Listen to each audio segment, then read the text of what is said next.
Hello, coloring Karoo. My iPad's not charging, but it's at 100%, so I'm not gonna worry about it.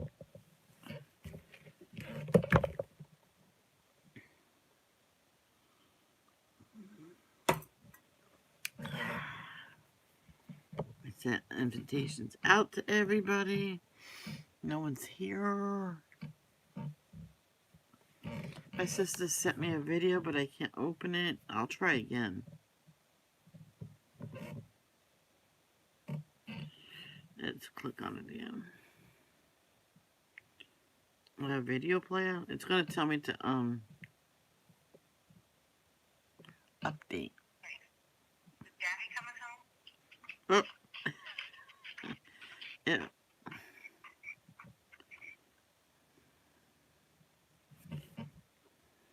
Is that it?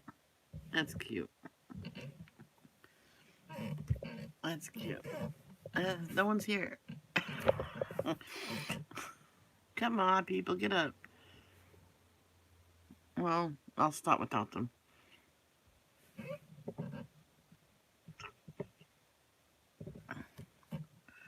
I remember one time, everybody usually comes and they go, yeah. Well, hello there, Jay. How are you?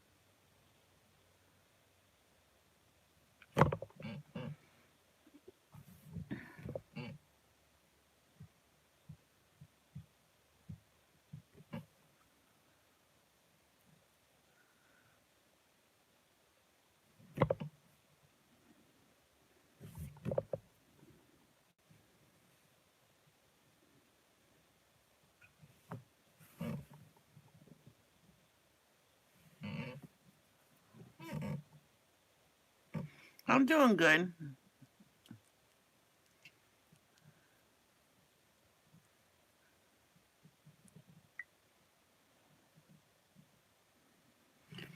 We went out to eat last night because it was last minute because all day I had this horrible, my stomach was just hurting.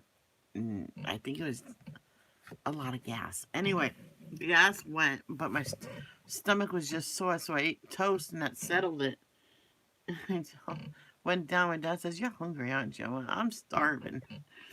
Just toast all day does not help. And we had nothing to take out. Like by the time I'll defrost and cook, probably at 9 o'clock. So we went out to eat, and I did tell him sorry. So if he didn't want to go out to eat, I would have had a peanut butter sandwich. I'm not using you, so I need to charge this.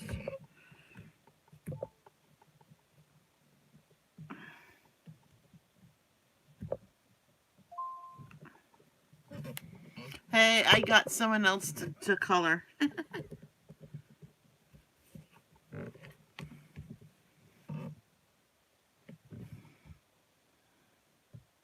You wouldn't believe who. Okay, number 15 of numbers.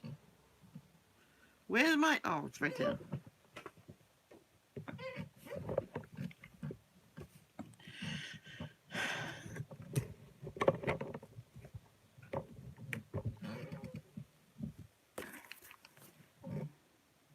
Yeah, turkey. I got Alex to join in on the coloring. He says, "Where should I put it on? What channel?" It says, "You can put it on any one of them because it's fun and it could be therapeutic."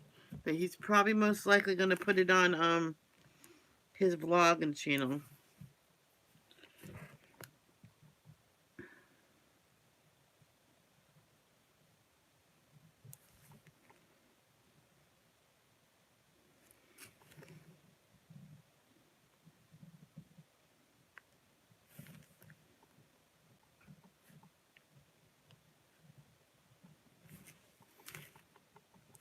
Hold on, hold on.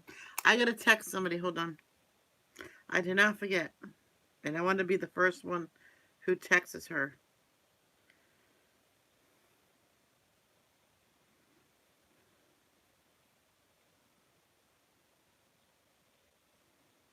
It's my friend Michelle's birthday.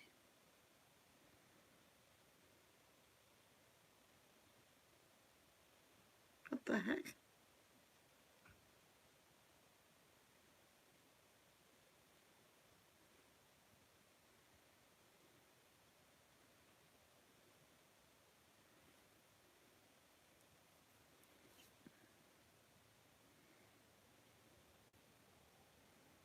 There we go. Okay, now we can continue. Yeah. He said I he ordered a book and some color pencils, and when he had color pencils, he said, "Why did I buy new ones?" It was like after 10 p.m. last night. He wanted me to go live. I'm like, I don't want to go live. I'm in bed. So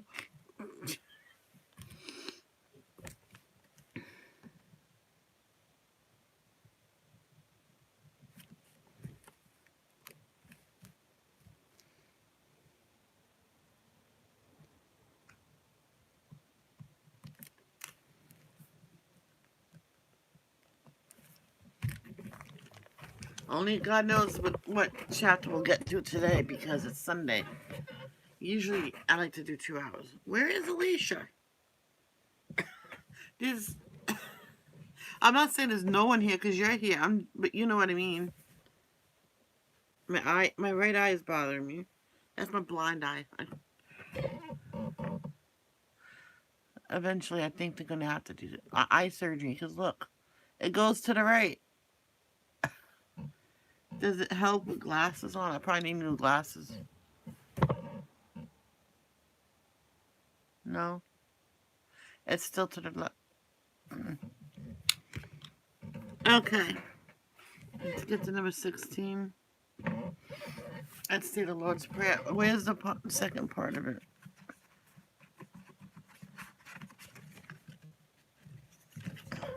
I really need to memorize it.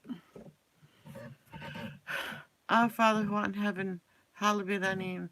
Thy kingdom come, thy will be done on earth as it is in heaven. Give us this day our daily bread. Forgive us for trespasses. Forgive those who trespass against us. Lead us not to temptation, but deliver us from evil.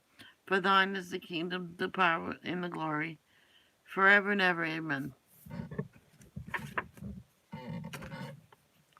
Sorry, my nose got really itchy in the middle. I got mine banana for later. And Jay, I got my.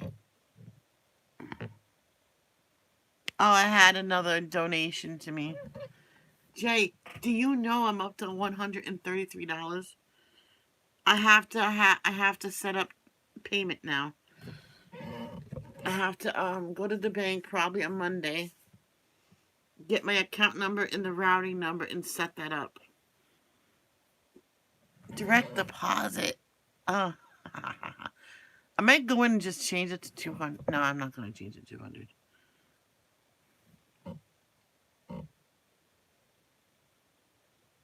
I probably won't get up to 133 again that quick. It's no thanks to you guys.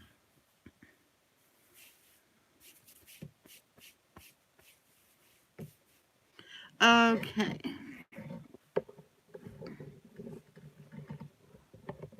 Yeah, I have my wish list, and with Nightbot, so once in a while, Nightbot will throw that back up. So, what I have not settled on a reading plan. I might be reading about depression or stuff like that, bullying. I want to do a talk about jealousy because I see that a lot these days. Wait till you see what I'm coloring now, Jay. The Batcave. Ready, Jay? Oh, there's more people here. Everybody hit that like button.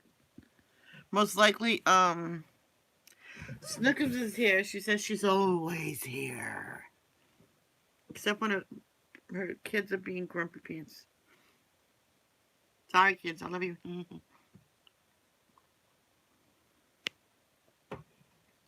My eye is really aggravating. Well, I can't. It's only to my the eye is only over here when this one's perfect.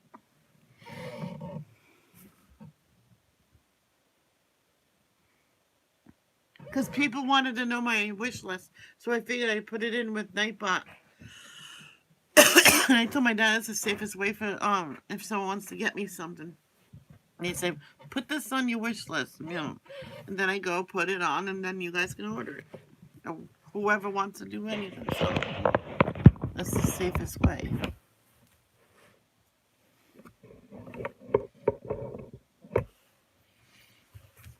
It's upside down though.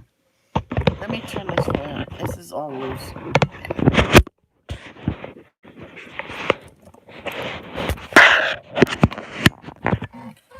Okay, here we go, Jay. And everybody. Everybody hit that like button. Alright, there must be one person that does not like me. Chapter 16. Korah's Rebellion. One day Korah, son of Izhar, a descendant of Kohath, son of Levi, conspired with Dathan and Abiram, the sons of Eliab, and On, son of Peleth, from the tribe of Reuben. They incited a rebellion against Moses, along with 250 other leaders of the community, all prominent members of the assembly. They united against Moses and Aaron and said, "You have gone too far. The whole community of Israel has been set apart by the Lord, and he is with all of us. What right do you have to act as though you are greater than the rest of the Lord's people?" When Moses heard what they were saying, he fell face down on the ground. Then he said to Korah and his followers, "Tomorrow morning the Lord will show us who belongs to him and who is holy. The Lord will allow only those whom he selects to enter his own presence. Korah, you and all your followers must prepare your incense burners." I'd like to say one thing though. Today I'm going to be coloring out of my small Disney book though. I'm just adding the brown because most likely this is going to be a gold cave. The walls will be gold. Down here, I don't know what that is going to be yet. Light fires in them tomorrow and burn incense before the Lord. Then we will see whom the Lord chooses as his Holy One. You Levites are the ones who have gone too far. Moses spoke again to Korah. "Now listen, you Levites. Does it seem insignificant to you that the God of Israel has chosen you from among all the community of Israel to be near him, so you can serve in the Lord's tabernacle and stand before the people to minister to them? Korah, he has already given this special ministry to you and your fellow Levites. Hi, Arnie. How are you? Are you now demanding the priesthood as well? The Lord is the one you and your followers are really revolting against. For who is Aaron that you are complaining about him?" And Moses summoned Dathan and Abiram, the sons of Eliab. But they replied, "We refuse to come before you. Isn't it enough that you brought us out of Egypt, a land flowing with milk and honey, to kill us here in this wilderness? And that you now treat us like your subjects? What's more, you haven't brought us into another..." Are you feeling better? I am. I had I had macaroni and cheese last night for supper, and I ate my dad's salad. I'm like, oh, that was good. And garlic bread. So it was painful after, because I told you what it was, Arnie. It's part of my IBS, so it's like the gas was, the gas gets trapped. Where it hurts, I press on it, and it stops hurting because it gets released. I know Another it's land flowing with TMI. milk and honey. You haven't given us a new homeland with fields and vineyards. Are you trying to fool these men? We will not come." Then Moses became very angry and said to the Lord, "Do not accept their grain offerings. I have not taken so much as a donkey from them, and I have never hurt a single one of them." Moses said to Korah, "You and all your followers must come here tomorrow and present yourselves before the Lord. Aaron will also be here. You and each of your 250 followers must prepare an incense burner and put incense on it, so you can all present them before the Lord. Aaron will also bring his incense burner." So each of these men prepared an incense burner, lit the fire, and placed incense on it. Then they all stood at the entrance of the tabernacle with Moses and Aaron. Meanwhile, Korah had stirred up the entire community against Moses and Aaron, and they all gathered at the tabernacle entrance. Then the glorious presence of the Lord appeared to the whole community. And the Lord said to Moses and Aaron, "Get away from all these people so that I may instantly destroy them." But Moses and Aaron fell face down on the ground. "Oh God," Hi, Alicia. Good morning. God, they pleaded, "you are the God who gives breath to all creatures. Must you be angry with all the people when only one man sins?" And the Lord said to Moses, "Then tell all the people to get away from the tents of Korah, Dathan, and Abiram." So Moses got up and rushed over to the tents of Dathan and Abiram, followed by the elders of Israel. "Quick," he told the people, "get away from the tents of these wicked men and don't touch anything that belongs to them. If you do, you will be destroyed for their sins." So all the people stood back from the tents of Korah, Dathan, and Abiram. Then Dathan and Abiram came out and stood at the entrances of their tents, together with their wives and children and little ones. And Moses said, "This is how you will know that the Lord has sent me to do all these things that I have done, for I have not done them on my own. If these men die a natural death, or if nothing unusual happens, then the Lord has not sent me. But if the Lord does something entirely new, and the ground opens its mouth and swallows them and all their belongings, and they go down alive into the grave, then you will know that these men have shown contempt for the Lord." He had hardly finished speaking the words when the ground suddenly split open beneath them. The earth opened its mouth and swallowed the men, with their households and all their followers who were standing with them, and everything they owned. So they went down alive into the grave along with all their belongings. The earth closed over them, and they all vanished from among the people of Israel. All the people around them fled when they heard their screams. "The earth will swallow us too," they cried. Then fire blazed forth from the Lord and burned up the 250 men who were offering incense. And the Lord said to Moses, "Tell Eleazar, son of Aaron, the priest, to pull all the incense burners from the fire, for they are holy. Also tell him to scatter the burning coals. Take the incense burners of these men who have sinned at the cost of their lives, and hammer the metal into a thin sheet to overlay the altar. Since these burners were used in the Lord's presence, Hi, Isabella. How are you today? they have become holy. Let them serve as a warning Una to the people banana. of Israel." So Eleazar the priest collected the 250 bronze incense burners that had been used by the men who died in the fire, and he hammered them into a thin sheet to overlay the altar.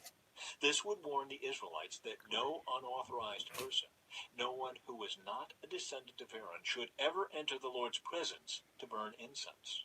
If anyone did, the same thing would happen to him as happened to Korah and his followers.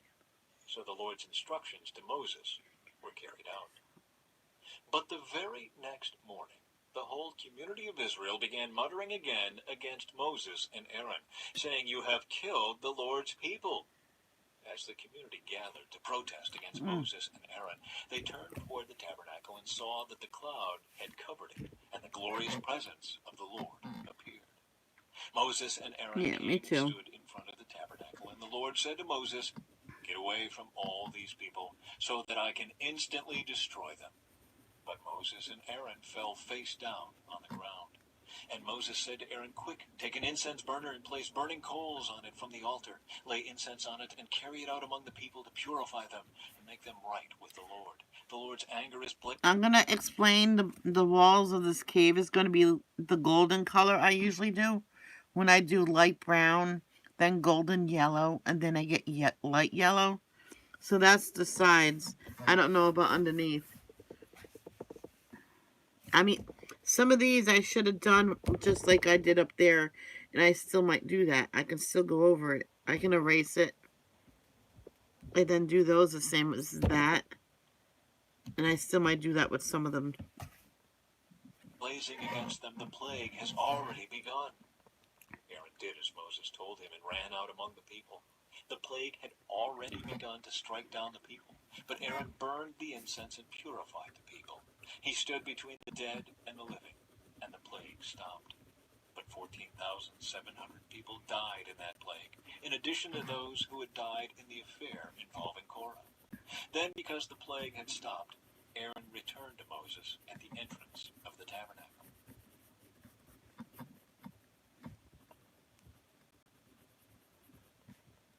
Chapter 17. The budding of Aaron's staff. Then the Lord said to Moses, "Tell the people of Israel to bring you 12 wooden staffs, one one from each leader of Israel's ancestral tribes, and inscribe each leader's name on his staff. Inscribe Aaron's name on the staff of the tribe of Levi, for there must be one staff for the leader of each ancestral tribe. Place these staffs in the tabernacle in front of the ark containing the tablets of the covenant, where I meet with you. Buds will sprout on the staff belonging to the man I choose. Then I will finally put an end to the people's murmuring and complaining against you. So Moses gave the instructions to the people of Israel, and each of the 12 tribal leaders, including Aaron, brought Moses a staff.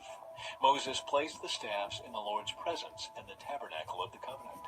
When he went into the tabernacle of the covenant the next day, he found that Aaron's staff, representing the tribe of Levi, had sprouted, budded, blossomed, and produced ripe almonds. When Moses brought all the staffs out from the Lord's presence, he showed them to the people. Each man claimed his own staff. Hi, Kay. How did last night go? Did you have fun? Did you make people pee their pants? And the Lord said to Moses, place Aaron's staff permanently before the Ark of the Covenant, to serve as a warning to rebels. This should put an end to their complaints against me and prevent any further deaths. So Moses did as the Lord commanded him. Then the people of Israel said to Moses, look, we are doomed, we are dead, we are ruined. Everyone who even comes close to the tabernacle of the Lord dies. Are we all doomed to die? Boy. Did you finish the job, Isabella? Always ask before. And if...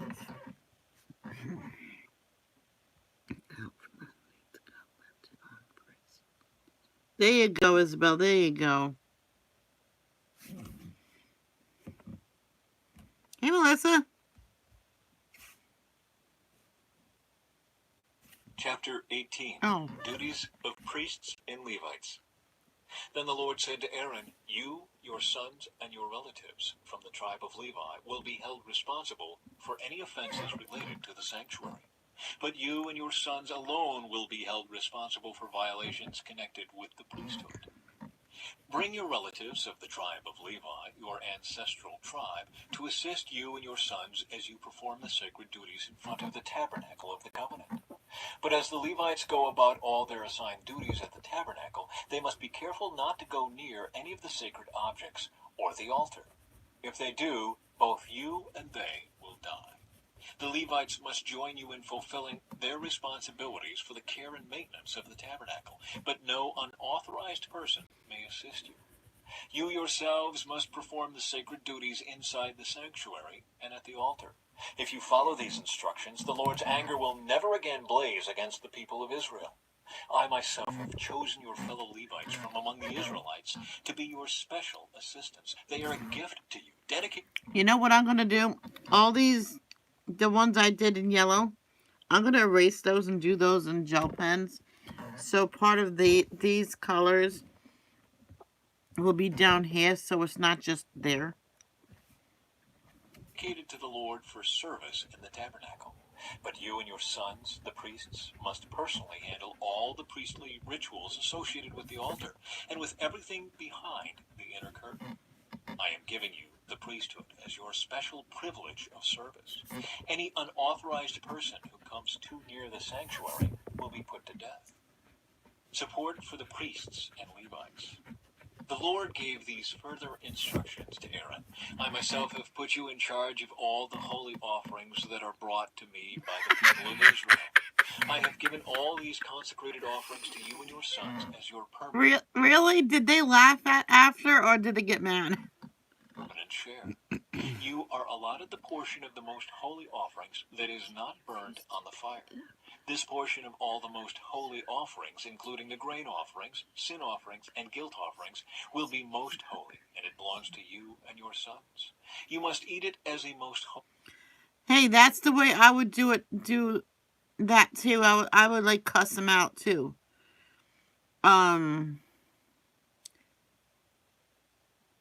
Things like that. I would say, I want the payment up front. Then let's say you can't fix it, and then you hand over the money back to him. You always ask for a down payment first. Holy offering. All the males eat of it, and you must treat it as most holy. Can't. Too bad you All the can't sacred film it. offerings and special offerings presented to me when the Israelites lift them up before the altar also belong to you. I have given them to you and to your sons and daughters as your permanent share. Any member of your family who is ceremonially clean may eat of these offerings. I also give you the harvest gifts brought by the people as offerings to the Lord, the best of the olive oil, new wine, and grain. All the first crops of their land that the people present to the Lord belong to you. Any member of your family who is ceremonially clean may eat this food. Everything in Israel that is specially set apart for the Lord also belongs to you. The firstborn of every mother, whether human or animal, that is offered to the Lord will be yours. But you must always redeem your firstborn sons and the firstborn of ceremonially unclean animals. Redeem them when they are 1 month old. The redemption price is 5 pieces of silver as measured by the weight of the sanctuary shekel, which equals 20 gerahs. However, you may not redeem the firstborn of cattle, sheep, or goats. They are holy and have been set apart for the Lord. Sprinkle their blood on the altar and burn their fat as a special gift, a pleasing aroma to the Lord. The meat of these animals will be yours, just like the breast and right thigh that are presented by lifting them up as a special offering before the altar. Yes, I am giving you all these holy offerings. What does 1.25 bottle? What does that mean? Is that like a liter? And cats play with the weirdest things. That the people of Israel bring to the Lord. They are for you and your sons and daughters to be eaten as your permanent share.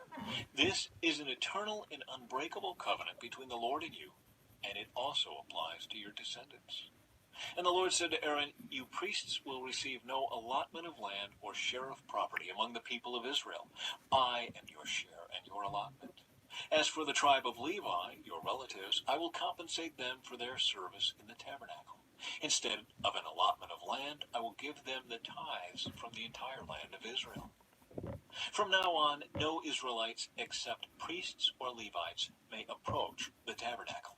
If they come too near, they will be judged guilty and will die.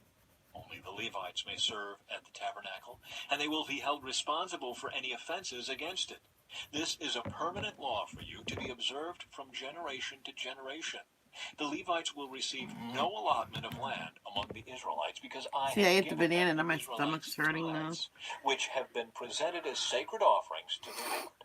This will be the Levites' share. That is why I said they would receive no allotment of land among the Israelites. Oh boy. The Lord also told Moses, give these instructions to the Levites. When you receive from the people of Israel the tithes I have assigned as your allotment, give a tenth of the Wow. tithes you receive, a tithe of the tithe, to the Lord as a sacred offering. The Lord will consider this offering to be your harvest offering, as though it were the first grain from your own threshing floor, or wine from your own winepress. You must present 1/10 of the tithe received from the Israelites as a sacred offering to the Lord. This is the Lord's sacred portion, and you must present it to Aaron the priest. Be sure to give to the Lord the best portions of the gifts given to you. Also, give these instructions to the Levites. When you present the best part as your offering, it will be considered as though it came from your own threshing floor or winepress. You Levites and your families may eat this food anywhere you wish, for it is your compensation for serving in the tabernacle. You will not be considered guilty for accepting the Lord's Oh my tithes if you God. give the best portion to the priests. But be careful not to treat the holy gifts of the people of Israel as though they were common. If you do, you will die. Isabella, stop eating so much. Ugh. Chapter 19. The Water of Purification. The Lord said to Moses and Aaron, here is another legal requirement commanded by the Lord. Tell the people of Israel to bring you a red heifer, a perfect animal that has no defects and has never been yoked to a plow. Give it to Eleazar the priest, and it will be taken outside the camp and slaughtered in his presence. Eleazar will take some of its blood on his finger and sprinkle it 7 times toward the front of the tabernacle. As Eleazar watches, the heifer must be burned, its hide, meat, blood, and dung. Eleazar the priest Ew. must then take a stick of cedar a hyssop branch and some Isabella. scarlet yarn and throw them into the fire where the heifer is burning. Then the priest must wash his clothes and bathe himself in water. Afterward he may return to the camp, though he will remain ceremonially unclean until evening. The man who burns the animal must also wash his clothes and bathe himself in water, and he too will remain unclean until evening. Then someone who is ceremonially clean will gather up the ashes of the heifer and deposit them in a purified place outside the camp. They will be kept there for the community of Israel to use in the water for the purification ceremony. This ceremony is performed for the removal of sin. The man who gathers up the ashes of the heifer must also wash his clothes, and he will remain ceremonially unclean until evening. This is a permanent law for the people of Israel and any foreigners who live among them. All those who touch a dead human body will be ceremonially unclean for 7 days. They must purify themselves on the 3rd and 7th days with the water of purification. Then they will be purified. But if they do not do this on the 3rd and 7th days, they will continue to be unclean even after the 7th day. All those who touch a dead body and do not purify themselves in the proper way defile the Lord's tabernacle, and they will be cut off from the community of Israel. Since the water of purification was not sprinkled on them, their defilement continues. This is the ritual law that applies when someone dies inside a tent. All those who enter that tent and those who were inside when the death occurred will be ceremonially unclean for 7 days. Oh Any boy. open container in the tent that was not covered with a lid is also defiled. And if someone in an open field touches the corpse of someone who was killed with a sword, or who died a natural death, or if someone touches a human bone or a grave, that person will be defiled for 7 days. To remove the defilement, put some of the ashes from the burnt purification offering in a jar and pour fresh water over them. Then someone who is ceremonially clean must take a hyssop branch and dip it into the water. That person must sprinkle the water on the tent, on all the furnishings in the tent, and on the people who were in the tent. Also on the person who touched a human bone, or touched someone who was killed, or who died naturally, or touched a grave. On the 3rd and 7th days, the person who is ceremonially clean must sprinkle the water on those who are defiled. Then, on the 7th day, the people being cleansed must wash their clothes and bathe themselves. And that Isabella, behind you. Trump is running after you in the Speedo. evening they will be Ew. cleansed of their defilement. But those who become defiled and do not purify themselves will be cut off from the community, for they have defiled the sanctuary of the Lord. Since the water of purification has not been sprinkled on them, they remain defiled. This is a permanent law for the people. Those who sprinkle the water of purification Is it must this place? afterward wash their clothes, and anyone who then touches the water used for purification Yeah, I will think so. remain defiled until evening. Anything and anyone that a defiled person touches will be ceremonially unclean until evening.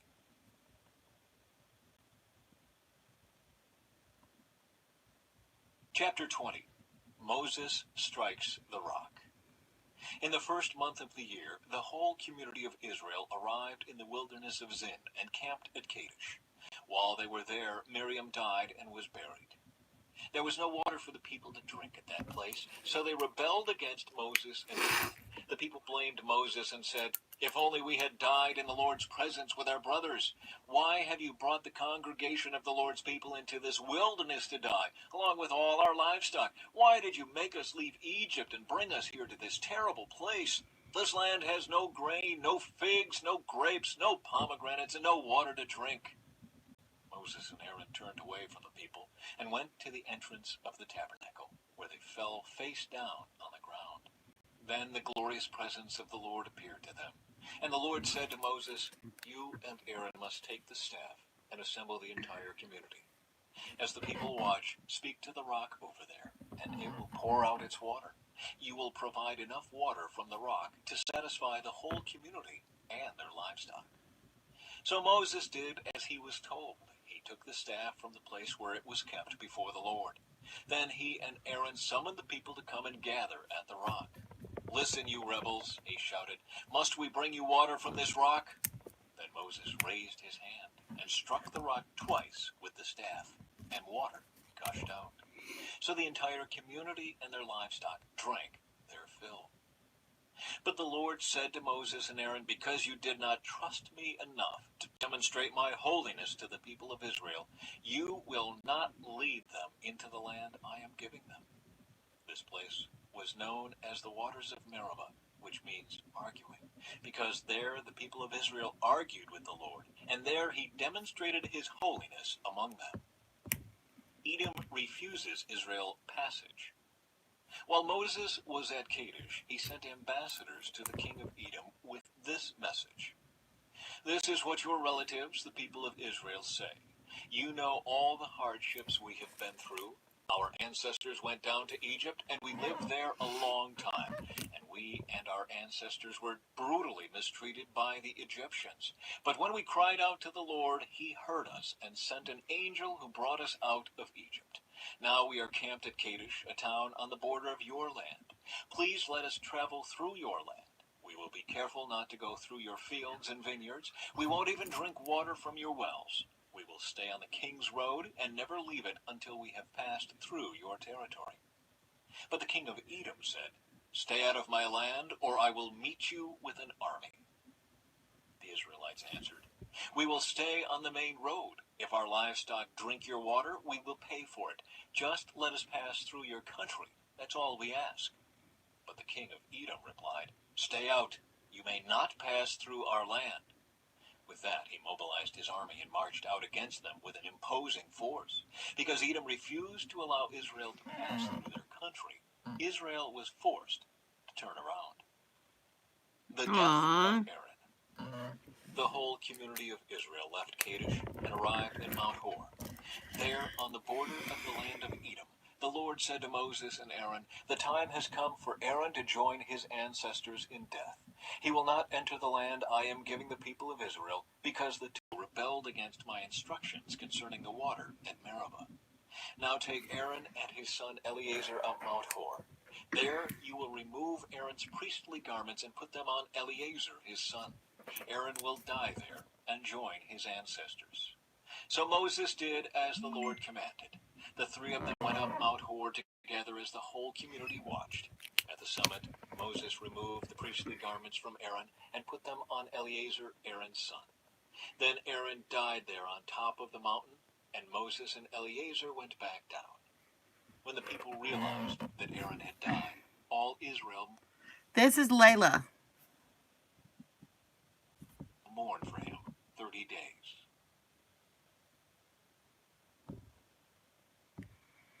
Chapter 21. Victory over the Canaanites. The Canaanite king of Arad, who lived in the Negev, heard that the Israelites were approaching on the road through She looks angry. Atharim. So he attacked the Israelites and took some of them as prisoners. Then the people of Israel made this vow to the Lord, If you will hand these people over to us, we will completely destroy all their towns. The Lord heard the Israelites' request and gave them victory over the Canaanites. The Israelites completely destroyed them and their towns, and the place has been called Hormah ever since. The bronze snake. Then the people of Israel set out from Mount Hor, taking the road to the Red Sea, to go around the land of Edom. But the people grew impatient with the long journey, and they began to speak against God and Moses. Why have you brought us out of Egypt to die here in the wilderness? They complained. There is nothing to eat here. You know what? These people are complaining so much. I would say, fine. You're on your own. Go back to Egypt if you want. Bye. Here and nothing to drink, and we hate this horrible manna. So the Lord sent poisonous snakes among the people, and many were bitten and died. Then the people came to Moses and cried out, We have sinned by speaking against the Lord and against you. Pray that the Lord will take away the snakes.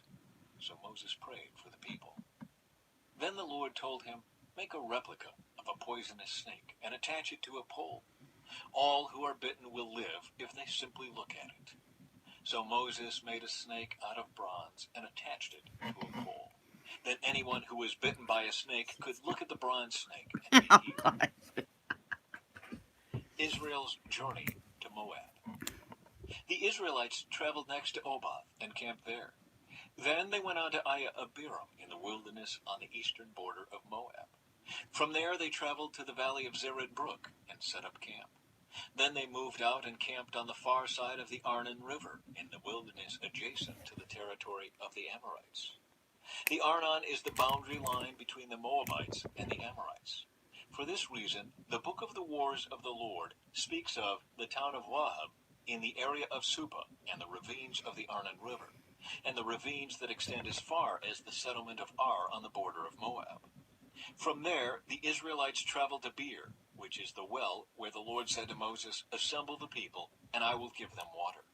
Oh, There the Israelites sang this song. Spring up, O well, yes, sing its praises. Sing of this well which princes dug, which great leaders hollowed out with their scepters and staffs.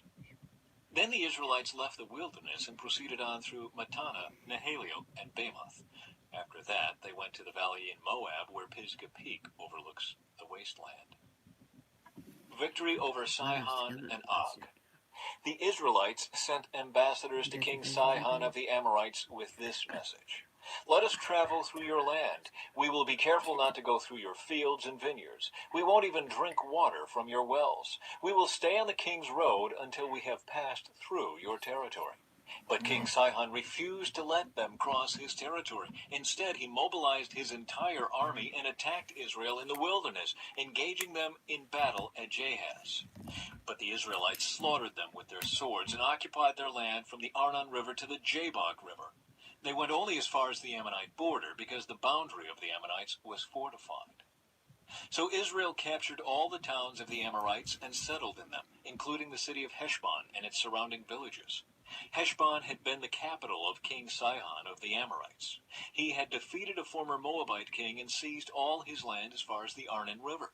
Therefore the ancient poets wrote this about him: "Come to Heshbon and let it be rebuilt. Let the city of Sihon be restored. A fire flamed forth from Heshbon, a blaze from the city of Sihon. It burned the city of Ar in Moab. It destroyed the rulers of the Arnon heights. What sorrow awaits you, O people of Moab! You are finished, O worshippers of Chemosh. Chemosh has left his sons as refugees, his daughters as captives of Sihon the Amorite king. We have utterly destroyed them from Heshbon to Dibon.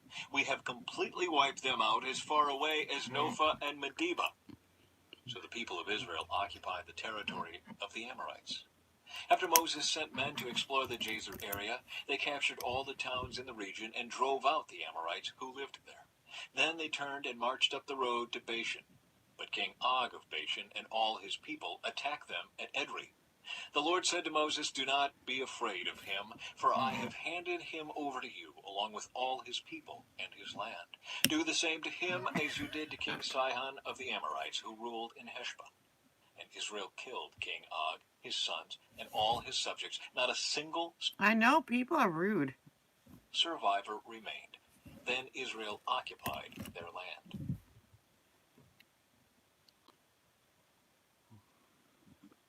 Chapter 22. Balak sends for Balaam. Then the people of Israel traveled to the plains of Moab and camped east of the Jordan River, across from Jericho. Balak, son of Zippor, the Moabite king, had seen everything the Israelites did to the Amorites. And when the people of Moab saw how many Israelites there were, they were terrified. The king of Moab said to the elders of Midian, "This mob will devour everything in sight, like an ox devours grass in the field." So Balak, king of Moab, sent messengers to call Balaam. All you have to do is type in something once in a while. Balaam, son of Beor, who was living in his native land of Pethor, near the Euphrates River. His message said, "Look, a vast horde of people has arrived from Egypt. They cover the face of the earth and are threatening me. Please come and curse these people for me, because they are too powerful for me. Then perhaps I will be able to conquer them and drive them from the land. I know that blessings fall on any people you bless, and curses fall on people you curse." Balak's messengers, who were elders of Moab and Midian, set out with money to pay Balaam to place a curse upon Israel. They went to Balaam and delivered Balak's message to him. "Stay here overnight," Balaam said. "In the morning I will tell you whatever the Lord directs me to say." So the officials from Moab stayed there with Balaam. That night God came to Balaam and asked him, Who are these men visiting you? Balaam said to God, Balak, son of Zippor, king of Moab, has sent me this message. Look, a vast horde of people has arrived from Egypt, and they cover the face of the earth. Come and curse these people for me. Then perhaps I will be able to stand up to them and drive them from the land. But God told Balaam, do not go with them. You are not to curse these people, for they have been blessed. The next morning, Balaam got up and told Balak's officials, Go on home, the Lord will not let me go with you. So the Moabite officials returned to King Balak and reported, Balaam refused to come with us. Then Balak tried again. This time he sent a larger number of even more distinguished officials than those he had sent the first time. They went to Balaam and delivered this message to him. This is what Balak, son of Zippor, says. Please don't let anything stop you from coming to help me. I will pay you very well and do whatever you tell me. Just come and curse these people for me. But Balaam responded to Balak's messengers, Even if Balak were to give me his palace filled with silver and gold, I would be powerless to do anything against the will of the Lord my God. But stay here one more night, and I will see if the Lord has anything else to say to me. That night, God came to Balaam and told him, Since these men have come for you, get up and go with them, but do only what I tell you Aw. to do. Balaam and his donkey. So the next morning, Balaam got up, Well, at least I'm nice to Izzy. Everybody's ignoring her. Not nice. saddled his donkey, and started off with the Moabite officials. But God was angry that Balaam was going, so he sent the angel of the Lord to stand in the road to block his way. As Balaam and two servants were riding along, Balaam's donkey saw the angel of the Lord standing in the road with a drawn sword in his hand.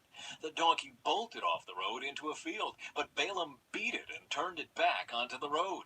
Then the angel of the Lord stood at a place where the road narrowed between two vineyard walls. When the donkey saw the angel of the Lord, it tried to squeeze by and crushed Balaam's foot against the wall. So Balaam beat the donkey again. Then the angel of the Lord moved farther down the road and stood in a place too narrow for the donkey to get by at all. This time when the donkey saw the angel, it lay down under Balaam. In a fit of rage, Balaam beat the animal again with his staff. And the Lord gave the donkey the ability to speak. What have I done to you that deserves your beating me 3 times? It asked Balaam. You have made me look like a fool, Balaam shouted. If I had a sword with me, I would kill you. But I am the same donkey you have ridden all your life, the donkey answered. Have I ever done anything like this before? No, Balaam admitted. Then the Lord opened Balaam's eyes, and he saw the angel of the Lord standing in the roadway with a drawn sword in his hand. Balaam bowed his head and fell face down on the ground before him. Why did you beat your donkey those 3 times? Aw, thank you, Jerry. Look, I have Yay. come to block your way because you are stubbornly resisting me.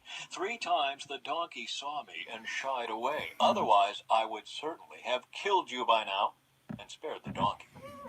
Then Balaam confessed to the angel of the Lord, I have sinned. I didn't realize you were standing in the road to block my way. I will return home if you are against my going.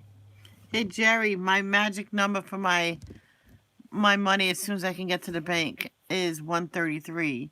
I gotta submit my account number and routing number because it'll be direct deposit, which I did not know that.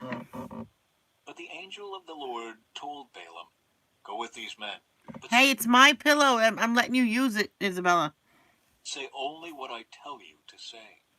So Balaam went on with Balak's officials. When King Balak heard that Isabella, we're sharing it. Balaam was on the way, he went out to meet him at a Moabite town on the Arnon River at the farthest border of his land.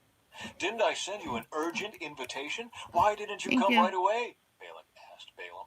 Didn't you believe me when I said I would reward you richly? Balaam replied, Look, now I have come, but I have no power to say whatever I want. I will speak only the message that God puts in my mouth. Then Balaam accompanied Balak to Kiriath-Huzoth, where the king sacrificed cattle and sheep. He sent portions of the meat to Balaam and the officials who were with him. Really? The next morning, Balak took Balaam up to Bamoth Baal. From there, he could see some of the people of Israel spread out below him.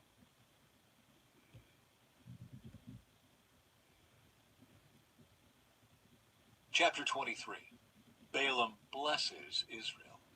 Then Balaam said to King Balak, "Build me 7 altars here, and prepare 7 young bulls and 7 rams for me to sacrifice." Balak followed his instructions, and the 2 of them sacrificed a young bull and a ram on each altar. Then Balaam said to Balak, "Stand here by your burnt offerings, and I will go to see if the Lord will respond to me. Then I will tell you whatever he reveals to me." So Balaam went alone to the top of a bare hill, and God met him there. Balaam said to him, "I have prepared 7 altars and have sacrificed a young bull and a ram on each altar." The Lord gave Balaam a message for King Balak. Then he said, "Go back to Balak and give him my message." Yeah. So Balaam returned and found the king standing beside his burnt offerings with all the officials of Moab. This was the message Balaam delivered. "Balak summoned me to come from Aram. The king of Moab brought me from the eastern hills. 'Come,' he said, 'curse Jacob for me. Come and announce Israel's doom.' But how can I curse those whom God has not cursed? How can I condemn those whom the Lord has not condemned? I see them from the cliff tops. I watch them from the hills. I see a people who live by themselves, set apart from other nations. Who can count Jacob's descendants as numerous as dust? Who can count even a fourth of Israel's people?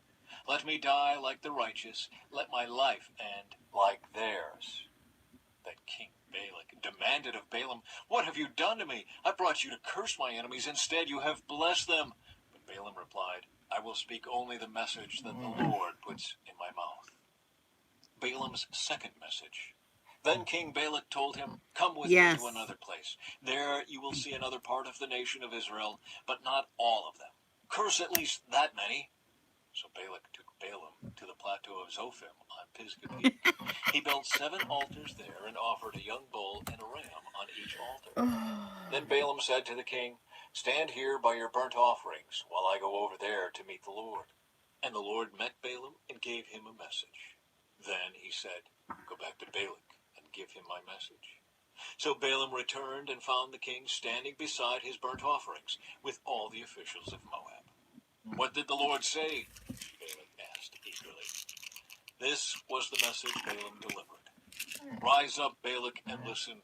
Hear me, son of Zippor. God is not a man, so he does not lie.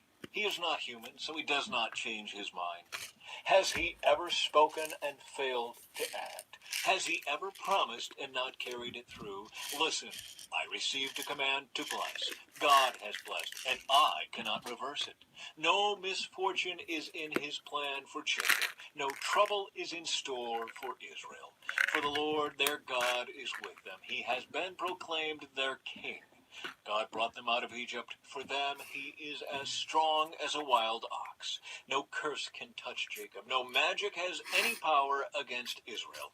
For now it will be said of Jacob what wonders God has done for Israel.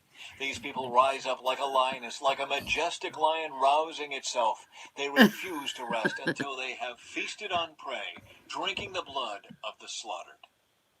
Then Balak said to Balaam, "Fine, but if you won't curse them, at least don't bless them." But Balaam replied to Balak, "Didn't I tell you that I can do only what the Lord tells me?" Balaam's third message. Then King Balak said to Balaam, "Come, I will take you to one more place. Perhaps it will please God to let you curse them from there." So Balak took Balaam to the top of Mount Peor, overlooking the wasteland. Balaam again told Balak, "Build me 7 altars and prepare 7 young bulls and 7 rams for me to sacrifice." So Balak did as Balaam ordered and offered a young bull and a ram on each altar.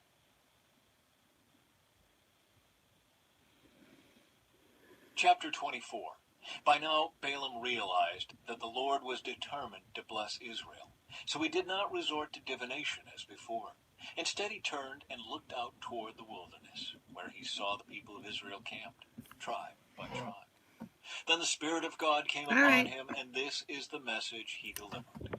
This is the message of Balaam son of Beor, the message of the man whose eyes see clearly, the message of one who hears the words of God, who sees a vision from the Almighty, who bows down with eyes wide open. How beautiful are your tents, O Jacob. How lovely are your homes, O Israel. They spread before me like palm groves, like gardens by the riverside. They are like tall trees planted by the Lord, like cedars beside the waters. Water will flow from their buckets. Their offspring have all they need. Their king will be greater than Agag. Their kingdom will be exalted. God brought them out of Egypt. For them he is as strong as a wild ox. He devours all the nations that oppose him, breaking their bones in pieces, That's funny. shooting them with arrows. Like a lion, Israel crouches and lies down, like a lioness who dares to arouse her. Blessed is everyone who blesses you, O Israel, and cursed is everyone who curses you. King Balak flew into a rage against Balaam. He angrily clapped his hands and shouted, I called you to curse my enemies. Instead, you have blessed them 3 times. Now get out of here. Go back home. I promised to reward you richly, but the Lord has kept you from your reward. Balaam told Balak, don't you remember what I told your messengers? I said, even if Balak were to give me his palace filled with silver and gold, I would be powerless to do anything against the will of the Lord.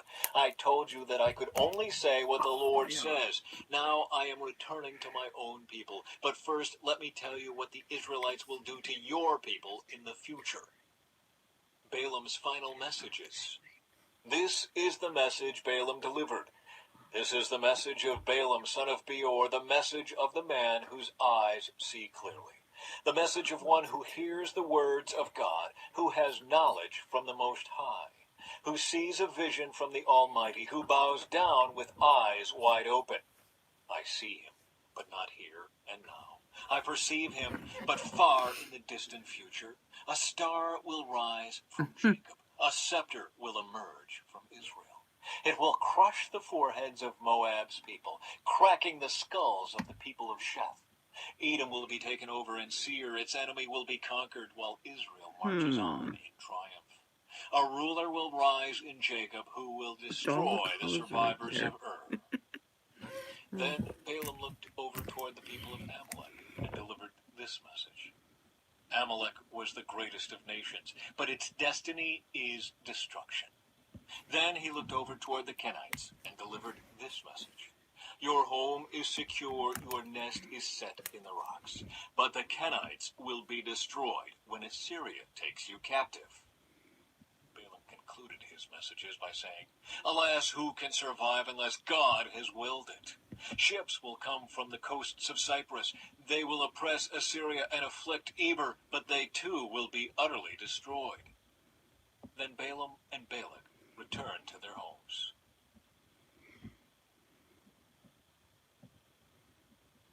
Chapter 25. Moab seduces Israel. While the Israelites were camped at Acacia Grove, some of the men defiled themselves by having sexual relations with local Moabite women. These women invited them to attend sacrifices to their gods, so the Israelites feasted with them and worshipped the gods of Moab. Welcome In this back. way, Israel joined in the worship of Baal of Peor, causing the Lord's anger to blaze against his people. Wow. The Lord issued the following command to Moses: seize all the ringleaders and execute them before the Lord in broad daylight, so his fierce anger will turn away from the people of Israel. So Moses ordered Israel's judges, each of you must put to death the men under your authority who have joined in worshiping Baal of Peor. Just then, one of the Israelite men brought a Midianite woman into his tent right before the eyes of Moses and all the people, as everyone was weeping at the entrance of the tabernacle. When Phinehas, son of Eleazar and grandson of Aaron the priest, saw this, he jumped up and left the assembly. He took a spear and rushed after the man into his tent. Phinehas thrust the spear all the way through the man's body and into the woman's stomach. So the plague against the Israelites was stopped, but not before 24,000 people had died. Then the Lord said to Moses, Phinehas, son of Eleazar and grandson of Aaron the priest, has turned my anger away from the Israelites by being as zealous among them as I was. So I stopped destroying all Israel as I had intended to do in my zealous anger. Now tell him that I am making my special covenant of peace with him. In this covenant I give him and his descendants a permanent right to the priesthood. For in his zeal for me, his God, he purified the people of Israel, making them right Isabella. So you know why they do that, right? They retire it because it's getting old. Would you rather it still be flown and a possibility just fall out of the air? Because planes are known to do that when they get too old, or retire it and scrap it and help other planes. With me. The Israelite man killed with the Midianite woman was named Zimri, son of Salu, the leader of a family from the tribe of Simeon. The woman's name was Cosbi. Now, I'm doing this big rock feature. I'm going to do it, all the different colors of these. I'm going to have to do those two first. Well, let me do that first, and then we'll do those two peaks. And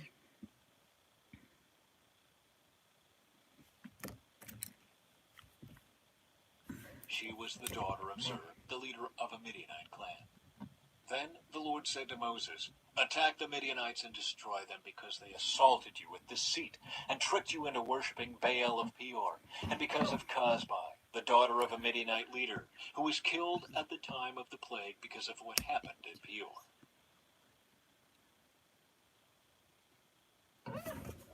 Chapter they might already have a plane like that in the museum. You know. 26. The second registration of Israel's troops. After the plague had ended, the Lord said to Moses and to Eleazar, son of Aaron the priest, "From the whole community of Israel, record the names of all the warriors by their families. List all the men 20 years old or older who are able to go to war." So there, on the plains of Moab, beside the Jordan River, across from Jericho, Moses and Eleazar the priest issued these instructions to the leaders of Israel. "List all the men of Israel 20 years old and older, just as the Lord commanded Moses." This is the record of all the descendants of Israel who came out of Egypt. The tribe of Reuben.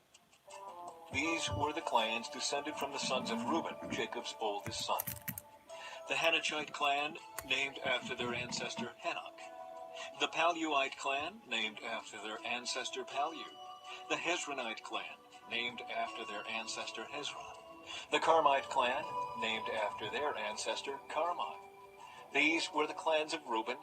Their registered troops numbered 43,730.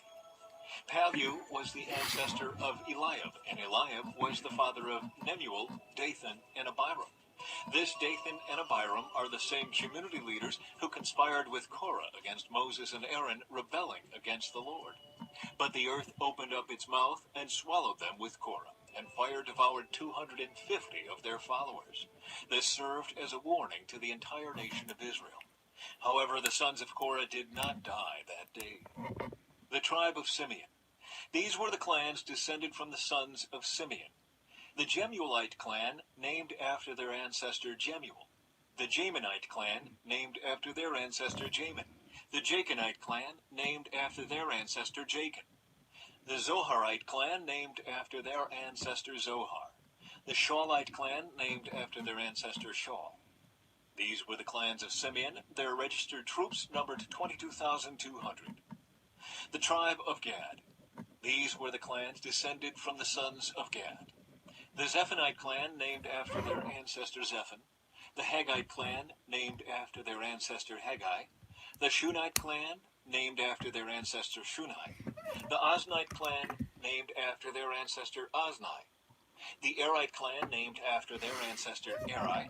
The Erodite clan, named after their ancestor Erodai. The Erelite clan, named after their ancestor Erelai. These were the clans of Gad. Their registered troops numbered 40,500. The tribe of Judah. Judah had two sons, and Onan, who had died in the land of Canaan. These were the clans descended from Judah's surviving sons. The Shelonite clan, named after their ancestor Shelah. The Perizzite clan, named after their ancestor Perez. The Zerahite clan, named after their ancestor Zerah.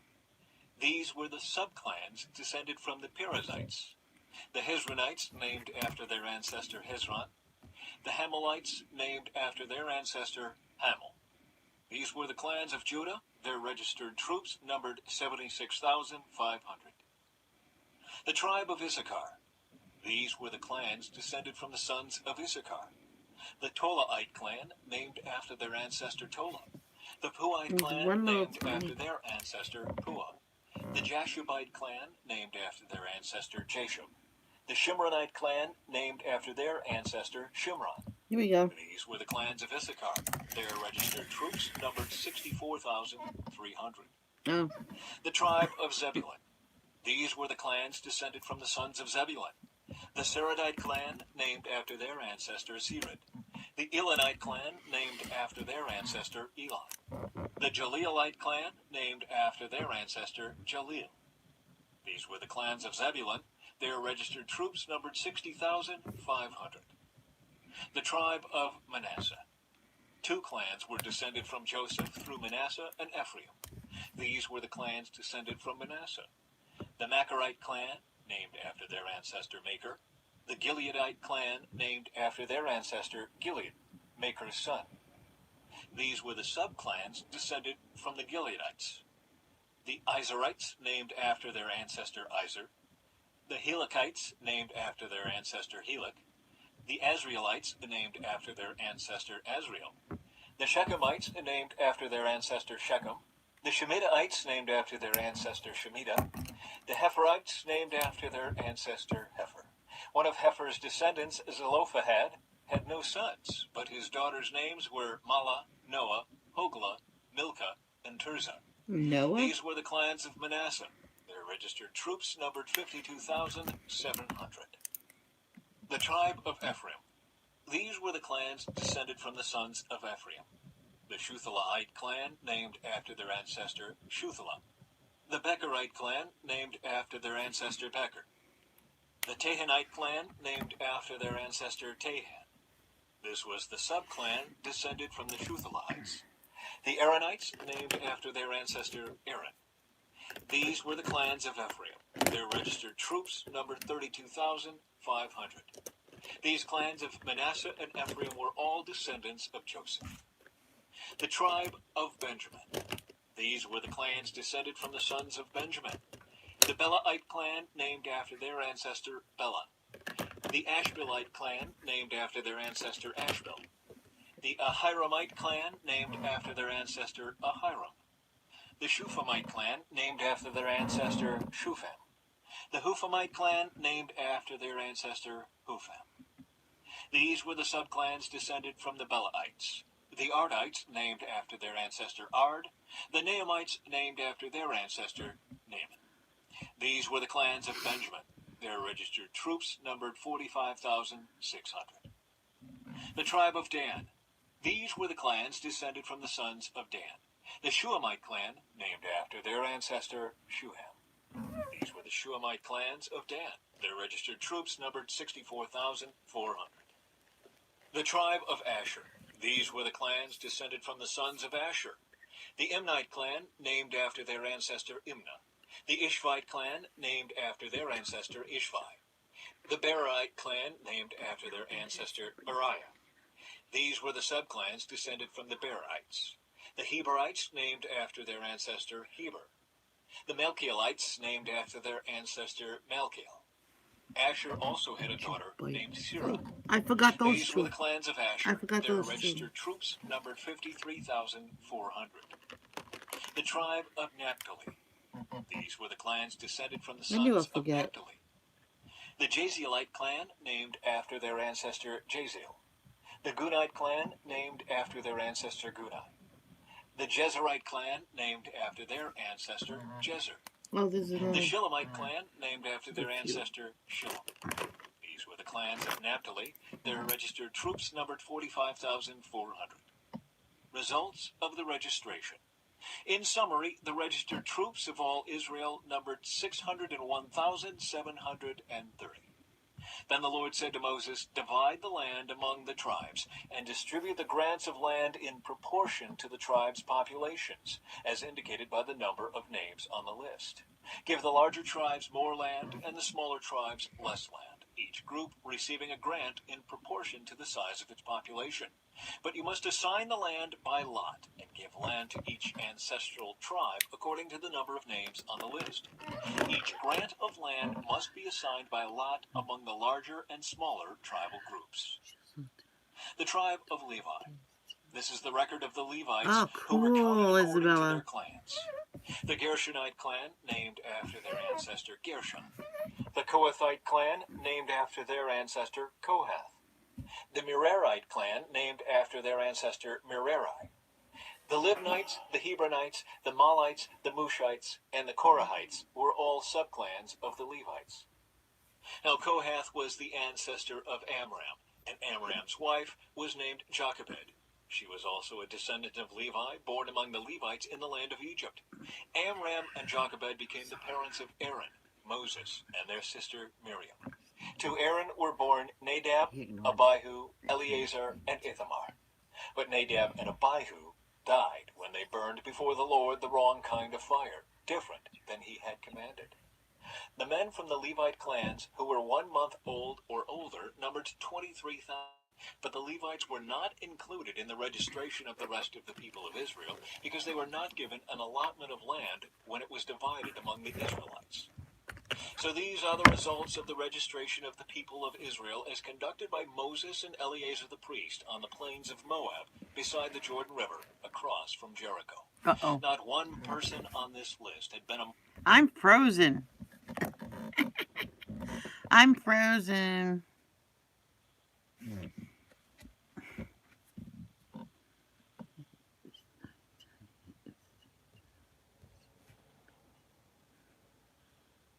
Yeah.